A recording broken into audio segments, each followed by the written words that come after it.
मोहम्मद शाहजैन ने एक सवाल लिखा, पूछते हैं मुफ्ती साहब, हम बच्चों को स्कूल ले जाने के लिए रिक्शा या गाड़ी लगवाते हैं। अब हम पूरे महीने के पैसे देते हैं, जबकि बीच में बच्चे छुट्टियां भी करते हैं। नीज जब गर्मियों की छुट्टियां होती हैं तो फिर भी गाड़ी वाले पूरे पैसे मांगते हैं और स्कूल और ट्यूशन वाले भी ऐसे ही पूरी फ़ीस लेते हैं।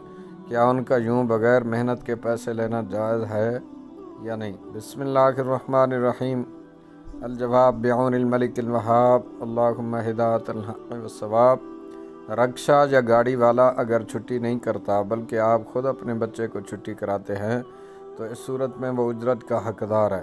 नीज़ तयशुदा छुट्टियाँ जैसे इतवार, 12 रबीउल अव्वल, सर्दी गर्मी की छुट्टियाँ, तो इनके मुताल्लिक़ शरई हुक्म यह है कि अगर उन छुट्टियों का किराया और फ़ीस पहले से तय हो या उस इलाके में ये किराया फ़ीस लेने का भी रिवाज हो तो इन दिनों का किराया और फ़ीस लेना भी दुरुस्त है, वरना नहीं।